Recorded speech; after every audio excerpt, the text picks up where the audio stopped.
নতুন পর্বতে দেখতে পাওয়া যায় কলেজ থেকে ফিরেই উর্মিলার ওপর রেগে গিয়ে চন্দ্রের মা আজ রণচণ্ডী মূর্তি ধারণ করেছে।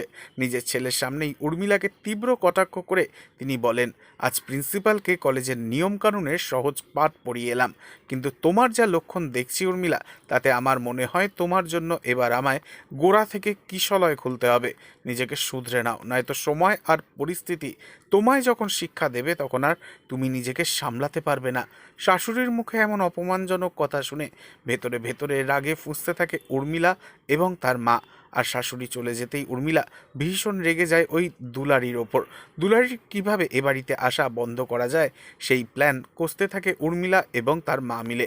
অন্যদিকে দুলারি আজ গুলটিকে ভীষণ খুশিতে জড়িয়ে ধরে আনন্দের চোটে বলে, ঠাম্মি কিন্তু একবার আমাদের সাহায্য করেছে, এর মানে এই নয় যে বারবার করবে। এবার কিন্তু মন দিয়ে আমাদের পড়াশোনাটা করতে হবে, যাতে ঠাম্মি আমাদের নিয়ে গর্ব করতে পারে। তবে আগামী দিনে দেখা যাবে দুলারি তার সততা দিয়ে খুব শীঘ্রই ঠাম্মির মন জয় করে নেবে, আর ঠাম্মিও দুলারির চোখেই খুঁজে পাবে তার বড় নাতনিকে। তাই দুলারির আসল পরিচয় সামনে আসা এখন শুধুমাত্র সময়ের অপেক্ষা। তো বন্ধুরা, উর্মিলার এই অহংকার ভাঙতে আর দুলারির আসল পরিচয় সামনে আসুক, এটা আপনারা কারা কারা চাইছেন খুব শীঘ্রই দেখানো হোক, অবশ্যই কমেন্টে জানাবেন। আর নেক্সট আপডেটের জন্য সাবস্ক্রাইব করতে ভুলবেন না যেন।